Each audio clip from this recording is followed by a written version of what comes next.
वक्फ bill पर सड़क पर संग्राम शुरू हो गया है।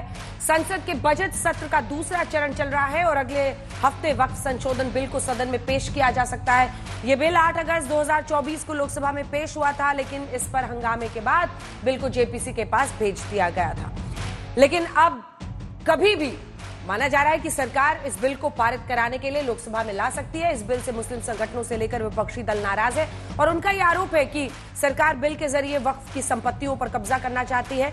लेकिन all India Muslim personal law board के साथ विपक्ष मजबूती के साथ खड़ा दिख रहा है, जिससे मोदी सरकार को घेरा जा सके।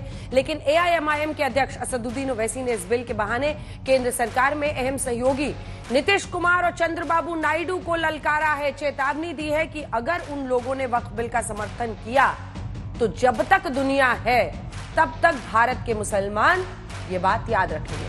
उधर जेपीसी के अध्यक्ष जगदम्बिका पाल ने कह दिया है कि ये सिर्फ राजनीतिक विरोध है, अभी बिल आया नहीं, लेकिन विपक्ष ने विरोध शुरू कर दिया।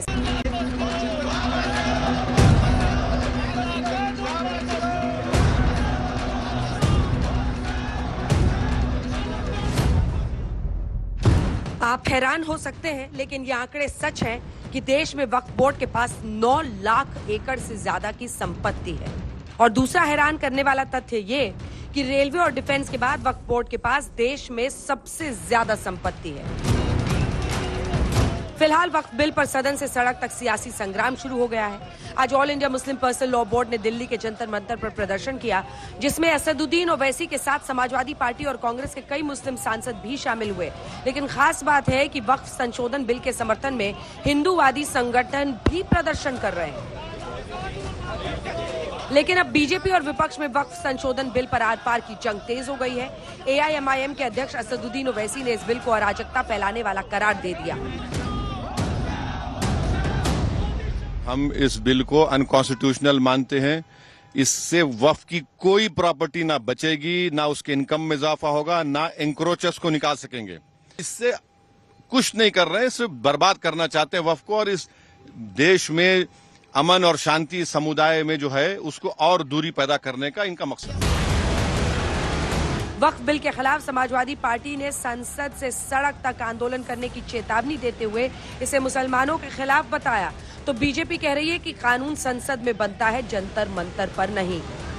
हम इस बिल की मुखालफत में इसलिए हैं क्योंकि ये बिल हमारी मुखालफत में है और हम चाहते हैं कि इस बिल की मुखालफत के सिलसिले में हम सड़क से लेकर संसद तक इस बिल की मुखालफत करेंगे। जरूरत पड़ेगी तो न्यायालय का दरवाजा भी खटखटाएंगे। किस बात पे विरोध कर रहे हैं? जब वो एक प्रक्रिया चल रही है, हमने 428 पेज की रिपोर्ट सबमिट कर दी है, ऐसे तमाम चीजों पे अब कोई ऐसी गुंजाइश नहीं है। आखिर सवाल क्या है? वो अगर कहते हैं कि साहब कलेक्टर को अधिकार है, तो वो रिपोर्ट पढ़ लें। कलेक्टर को अधिकार नहीं, कलेक्टर से ऊपर कमिश्नर को है, उससे सेक्रेटरी को है। कोई अगर ट्रिब्यूनल से एग्रीव्ड है तो उसको हाई कोर्ट सुप्रीम कोर्ट जाने का फैसला है। ये केवल एक सियासी तकरार है। All India Muslim personal law board के सुर में सुर मिलाते हुए विपक्ष कह रहा है कि वक्फ की सुरक्षा और पारदर्शिता के नाम पर वक्फ की संपत्ति पर कब्जा करने की साजिश हो रही है। ना संविधान की रूह को समझते हैं, और समझते भी हैं तो उसको बिल्डोज करके सबके जो दूसरे वंचित और महरूम लोग हैं, दलित, आदिवासी, मुसलमान हैं, उनके जो राइट संविधान ने दिए उसको ख़त्म करने की जो है वो एक पूरी तौर पर एक उसको माहौल क्रिएट करने की, ताकि जनता बेरोजगारी और जो किसान हैं वो और जो दूसरे मसाइल हैं उसके ऊपर लोग सवाल ना उठा सके। वक्फ बोर्ड का संशोधन होगा तो उसका सबसे ज्यादा जो लाभ मिलेगा वो पसमादा जो गरीब और पिछड़े हुए मुस्लिम वर्ग के लोग हैं उनको मिलेगा। और ये जो तथाकथित उस पर काबिज लोग हैं, जो बिल्डर्स हैं, उनको वक्फ बोर्ड जरूर नहीं पसंद आएगा, लेकिन आम जो मुस्लिम गरीब है उसके लिए ये वरदान साबित होगा। बीजेपी कह रही है विपक्ष इस मुगालते में ना रहे कि प्रदर्शन की आड़ में दूसरा शाहीन बाग खड़ा कर देगा। तो कांग्रेस कह रही है अपने संवैधानिक हक की हत्या नहीं होने देंगे। क्या बोलने की भी इजाजत खत ले लोगे आप हमसे कि हमसे हमारी आजादी ये भी छीनने का काम करोगे? संविधान ने दी है हमें, और जो संविधान के दिए हुए अधिकार हैं आप उस पर कुठाराघात कर रहे हो। संविधान ने संरक्षण दिया है कि हम धार्मिक कर्तव्यों को अपने आजादी के साथ निभाने का काम करें, आप उसके ऊपर कुठाराघात कर रहे हो। भारत का संविधान डॉक्टर अम्बेडकर का संविधान से चलता है। उनका जो मुस्लिम पर्सनल लॉ बोर्ड है उसमें अपनी संस्था को चलाएं, उसके माध्यम से देश नहीं चल सकता। ये नरेंद्र मोदी की सरकार है और उनका ये कहना है कि एक शाहीन बाग की जगह 1000 शाहीन बाग बना देंगे, ये उनकी बहुत बड़ी भूल है।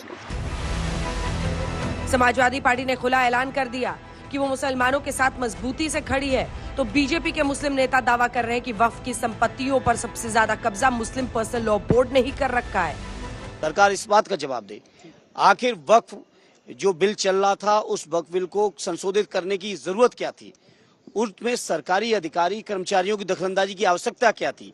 चिंता का विषय है कि आखिर ऐसे लोग जिन्होंने वक्फ की संपत्तियों को लूटा, all India Muslim personal law board के तमाम सदस्यों के रिश्तेदारों के पास अगर आप पता कर लीजिए तो सबसे ज्यादा संपत्तियां इन्हीं लोगों के पास में, इनके कार्यालय तक बने हुए हैं। अब विवाद की वजह भी समझ लीजिए। वक्फ यानी कोई भी चल या अचल संपत्ति जिसे इस्लाम को मानने वाला कोई भी व्यक्ति धार्मिक कार्यों के लिए दान कर सकता है। इस दान की हुई संपत्ति का कोई भी मालिक नहीं होता, इसीलिए इस्लाम अल्लाह को इस संपत्ति का मालिक मानता है, लेकिन इस संपत्ति को संचालित करने के लिए वक्फ बोर्ड जैसे संस्थान बनाए गए। बहरहाल वक्फ संशोधन बिल पर अब बीजेपी और विपक्ष में तुष्टीकरण बनाम संतुष्टीकरण की जंग तेज होती जा रही है। आज तक ब्यूरो।